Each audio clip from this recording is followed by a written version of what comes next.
Namaskar, this is Sandeep Mishra. Welcome to my show, Jawab Sual.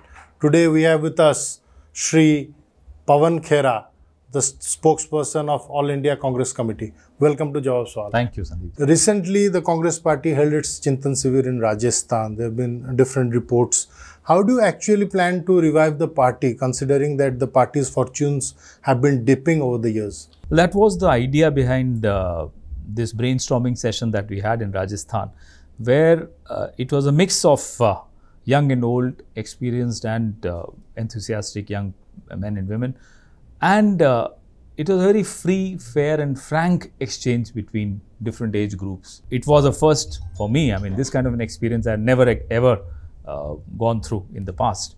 So it was fresh in that sense. And a lot of, in terms of suggestions came up, which were adopted in resolutions. And you will see in times. Isn't it coming a bit too late in the day? It's never too late. Because the party has fortunes have completely dipped, and it's now people are talking of maybe a Congress Mukt Bharat, which the BJP had envisioned. Maybe that would be a possibility in the near future. That's the situation the Congress finds itself in today. We are not in that situation at all. The party is in power in only 2 states. In 2019, we had 12 crore votes.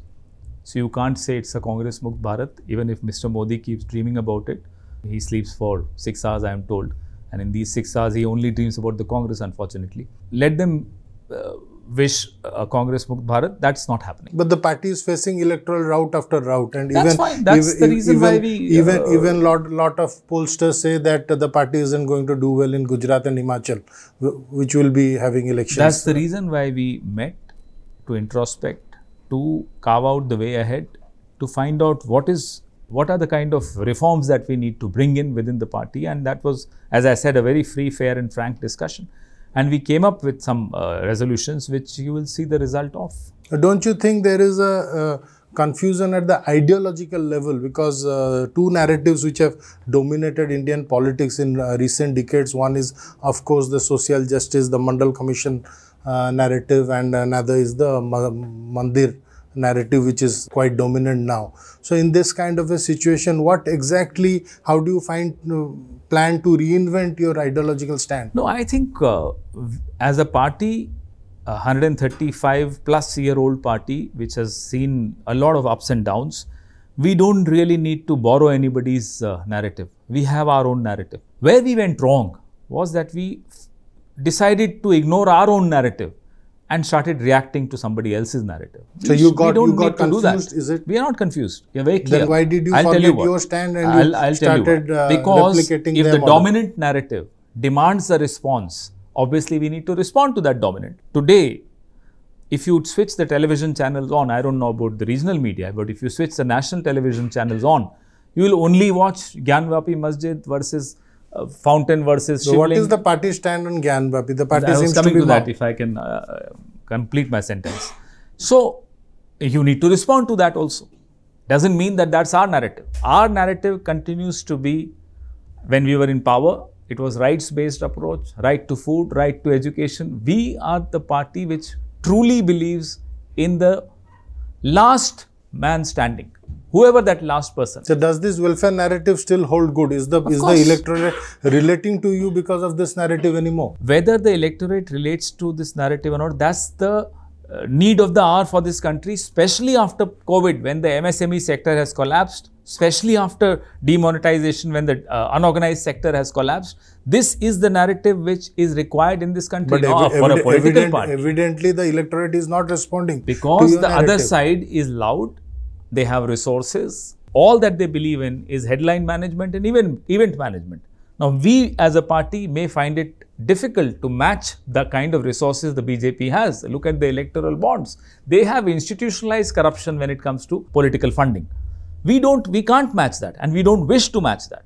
We will, आपने तो सुना होगा ना खरगोश और कछुए की कहानी. So we may end up as the कछुआ, but we'll win the race. But that might take a very long time because as far as elections go, if you look at the recent elections which were held in 5 states, and you were in power in Punjab, but it was kind of a political suicide because just months in advance you replaced your chief minister, and then the results were there for everybody I to see. remember the 2004 election. People told us, friends like you told us, you have a long struggle. Who can match Atal Bihari Vajpayee and Pramod Mahajan and Advani? Very powerful, lethal combination. The Congress and we would get were very not nervous. that bad then. We got very nervous because friends like you said, look, long struggle. Make up your mind if you want to stay in this party or not. People like me, of course, rigid people, we'd stay in the party, but a lot of people got nervous. What were the results?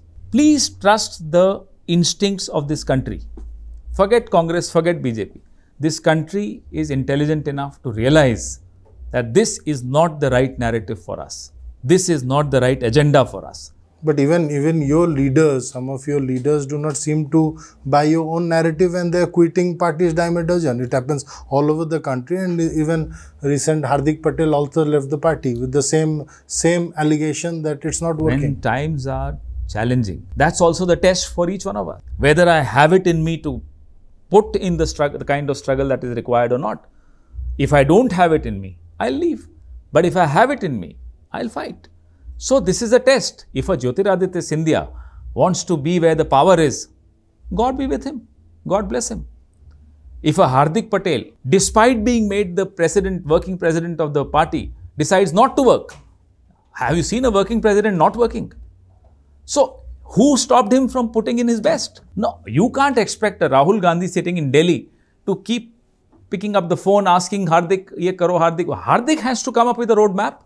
Where is the roadmap? But what does Rahul Gandhi do? Because after repeated elections, his leadership doesn't prove to be effective. The party is losing. There are a lot of leaders in the party. There's this group called G23. It has been calling for reforms. There are a lot of people in private also who says that why Gandhis? Why this dynastic model forever? Why can't Congress seek an alternative leadership? 2018, we won Madhya Pradesh, Chhattisgarh and Rajasthan. You would not give the credit to Rahul Gandhi. Why not? You will say Ashok Gehlot made you win Rajasthan and Kamal Nath ji and Scindia ji made you win Madhya Pradesh. Just now you said it's Hardik Patel who should be delivering, not Rahul Gandhi. That's exactly collective. It's always collective. But you never give credit to Rahul Gandhi when we win.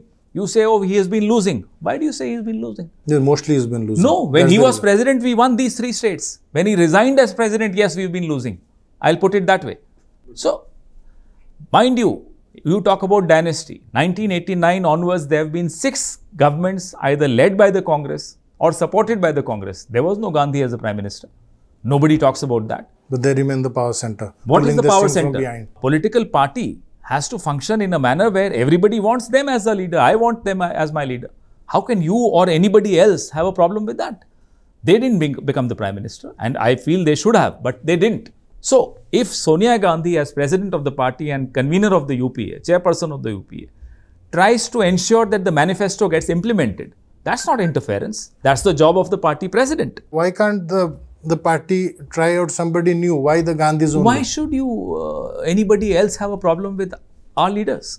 We choose our leaders. Your party leaders who are making this allegation. Tell me, show me one leader who said that we don't want a Gandhi. As recently as just few days back, Hardik Patel left and he said this party Hardik Patel is not a leader. He was with you. He is not a traditional Congress. No, sorry. He was in the RSS. No, 3 years ago, he was an RSS. You had picked him up. That's not the issue. I would not take Hardik Patel's advice for my president. Somebody who subscribes to RSS ideology, you take him in your party. Is it not opportunism? No. We give him a chance to improve. If he doesn't improve, go back. We won't stop you. But I won't take his advice on who my president should be. Don't you dilute your ideological stand in the process? No, not at all. Because when you tie up with a party like Shiv Sena, which you've been opposing all these years, but when you are in a position to come to power, you become Sandeep, I've understood your question. And then you form a ragtag government. What is centrism according to you? Centrism is a marriage of left and right both. Centrism ensures that there is no extreme left or no extreme right. That's Congress. So Congress has in it both left and right. Where is the contradiction? There is no contradiction. Centrism as an ideology is a combination of course, it worked for 70 years. Now, in recent years, maybe there needs to be some reinvention where the party can rejuvenate itself. When No, you talk of being the alternative to the BJP I'll at tell the you, national no, level. we don't need to be an alternative to the BJP. The BJP has always been an alternative to us, and that will be the same. That will be the case in future also. We are the factory settings of this country. Congress party will always remain the factory settings of India. So believe me, I'll tell you why. When it will be rebooted. I'm coming to that. Let me first respond to your previous question. The problem is not in our ideology.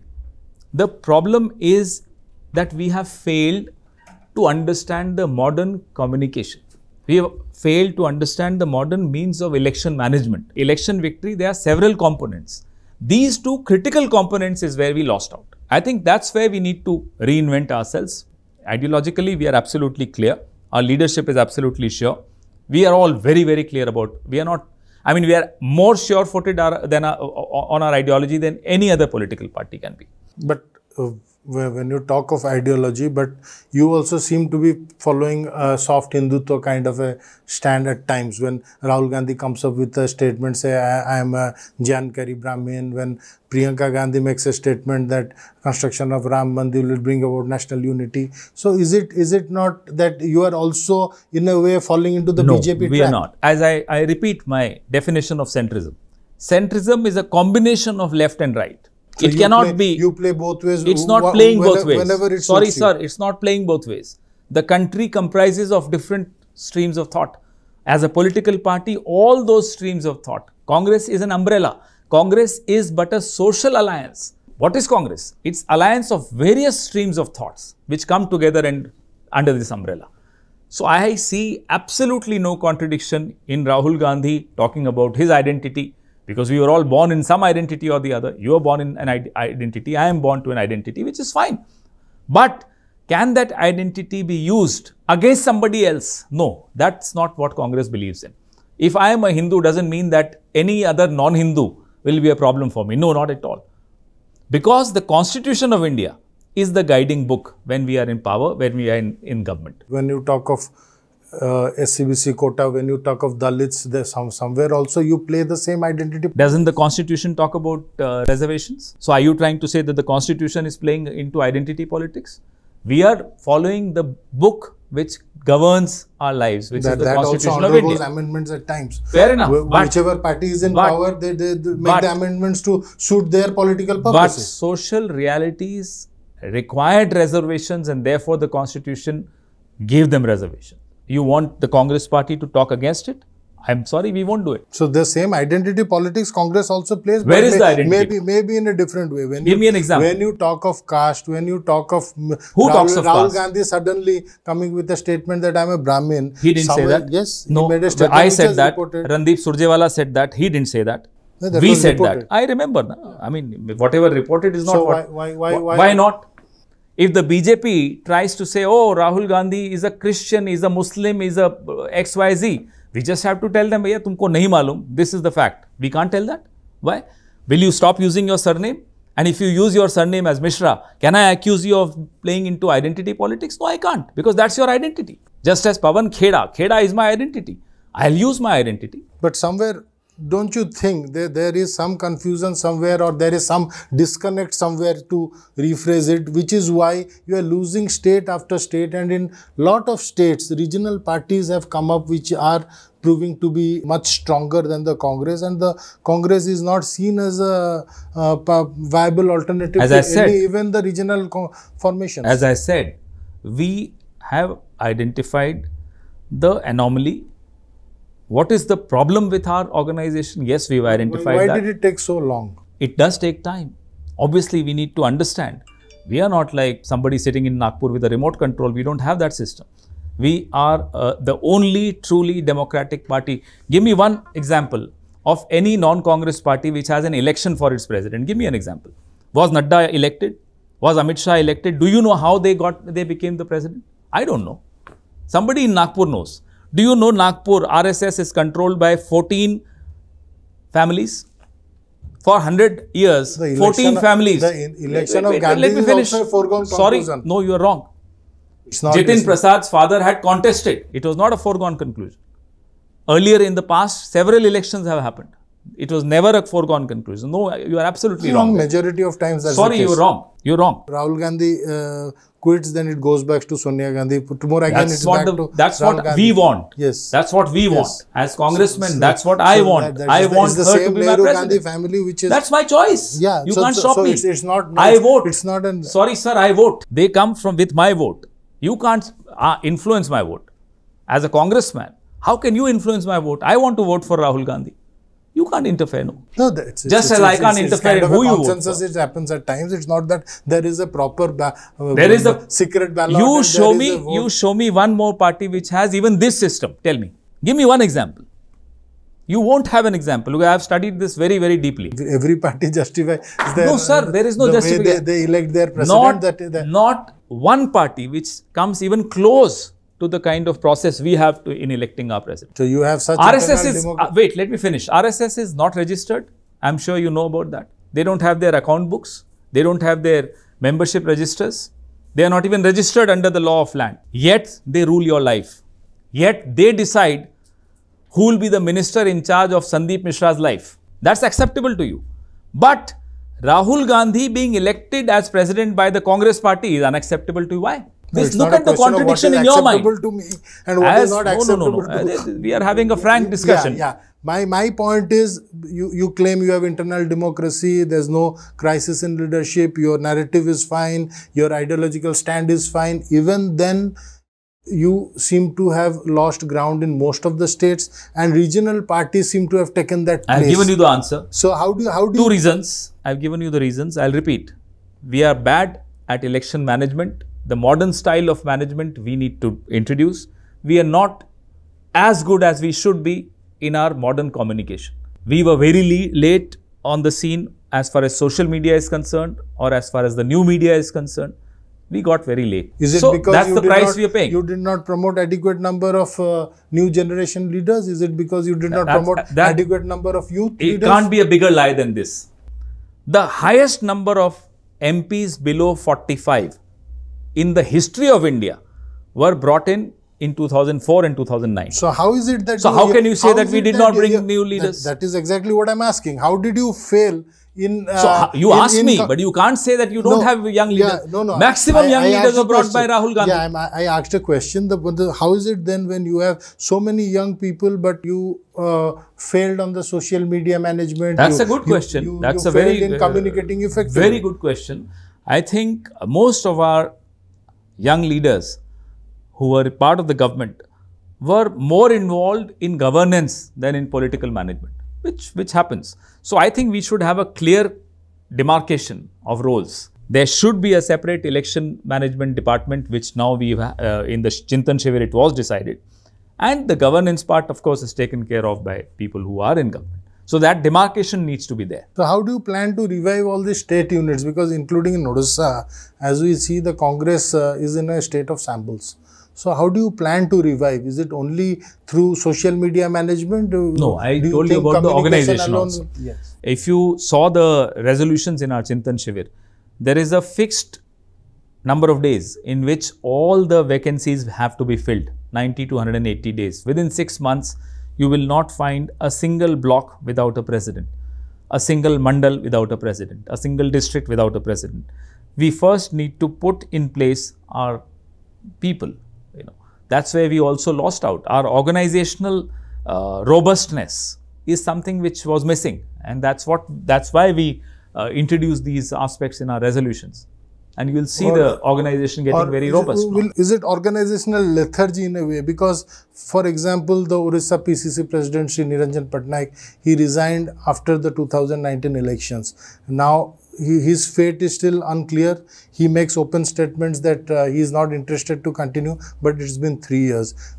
Rahul Gandhi left, but for de facto, he still remains the boss of the Congress. So that is the state. No, we have, sorry, before you finish a wrong question, I need to correct you. Not a wrong question. Our president is Mrs. Sonia Gandhi. Yes. There is no de facto leader of our party. Well, There's one leader. No, wait. Leaders talk about Rahul Gandhi. No, that's because I want him to be my president. Yeah, so I talk about that is why I said it's But he's not de facto. Let's not be confused. We have our president. She is Mrs. Sonia Gandhi. Full stop. For all practical purposes, people talk of Rahul Gandhi only. So my point is, why does it take so much time for the Congress to bring in clarity? Because if I talk of Odisha, because we follow Odisha Congress closely, it's been 3 years after the elections and Rahul Gandhi has never paid a visit because he is the face of the party for all practical purposes. And the party cannot take a decision on replacing Niranjan Patnaik or allowing him to continue. The party remains in a state of kind of inertia,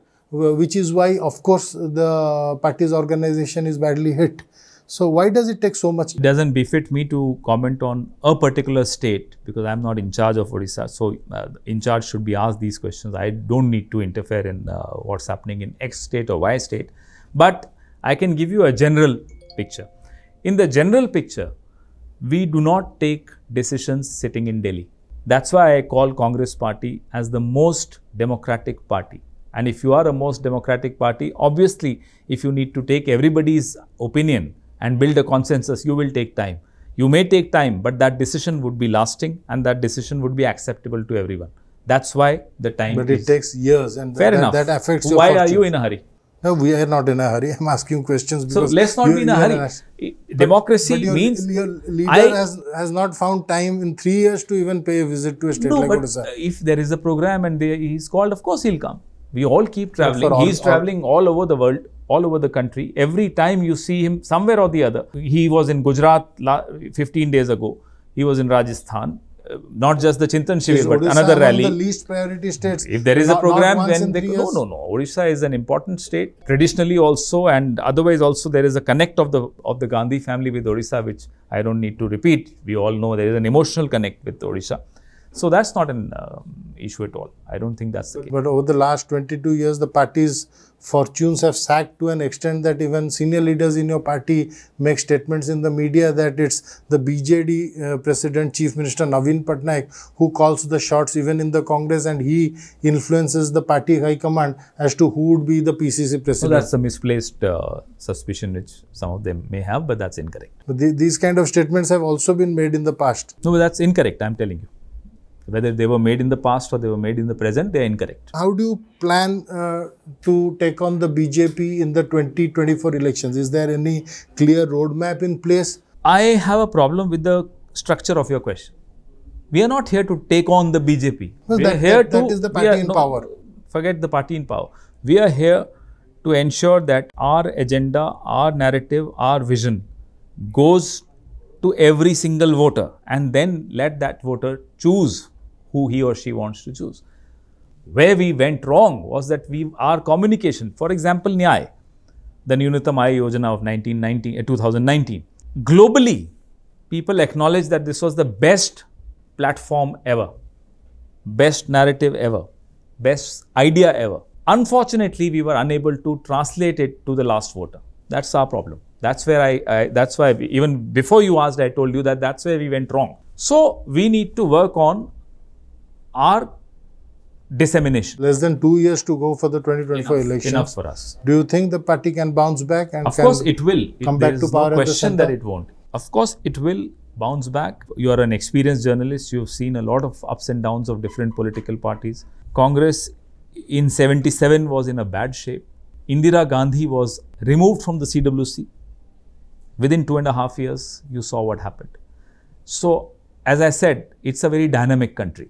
Don't underestimate the country. Because there's always this discussion nowadays, especially after the Punjab elections, that the AAP is on the growth path and maybe it's eating into the Congress base. How do you look at it? Not really worried about that. These are symptoms which come and go. I would not waste my time discussing Aam Aadmi Party because, as I said, 12 crore votes in 2019.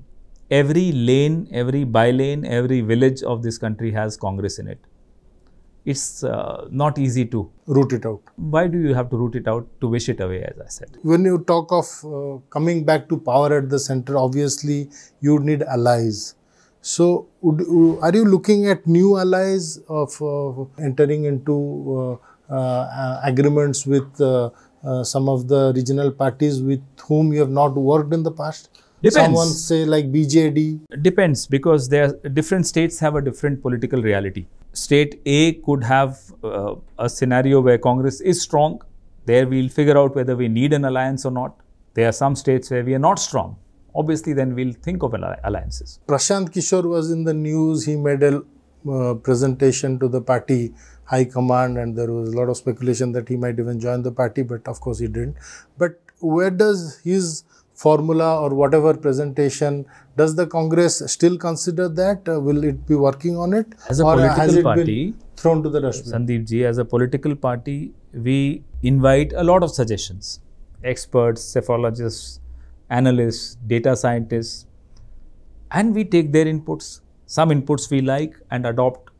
In this case, we also asked him to join. Whatever happened, happened. He didn't join.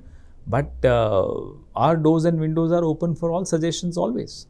But that's how we are alive for the last 137 years, not by shutting our doors and windows. Because whatever was reported in the media, he suggested certain structural changes, certain mechanisms which can be put in place to revive the regional units. No, I haven't seen those reports and I haven't seen his suggestions, but I'm sure they must be good. The party will still consider those suggestions? As I said, we keep taking suggestions. If you were to give me a suggestion today and if it was acceptable to the party, we'll adopt that also. So you're open to suggestions? We are always open to that. As I said, a living organization has to be open to suggestions. You can't shut the doors and windows of a room and expect oxygen in it. Especially considering the present political scenario, as we discussed earlier, that the Mandir politics, Hindutva, the Desh and Dharm card which BJP is playing, that is the dominant narrative today.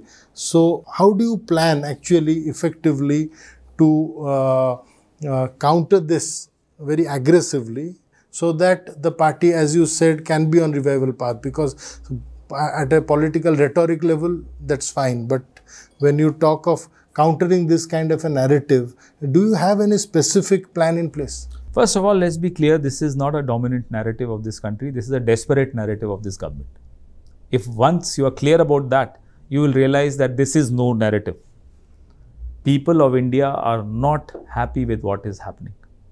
You will soon see the electoral results of this because aspiration. A lot of even the regional leaders, you talk of Nitish Kumar, you talk of Naveen Patnaik, lot of leaders have started pursuing kind of a soft Hindutva model to possibly to counter the BJP. So that kind of a scene is seen in different states. So do you think your narrative will have buyers among the prospective allies? Our narrative is the narrative of every common man and woman walking on the streets. Obviously, it will have more traction than any other narrative. We talk the language of a housewife who's suffering because of expensive cooking gas. We talk about middle class which is unable to pay its EMIs. That's the language we talk because that's what we are here to do. But that's not giving you electoral dividends. Today it may not be, tomorrow it will. Because yesterday it did. Thank you for being part of the show. Today we had AICC spokesperson Pawan Khera with us in Jawab Sual. Namaskar.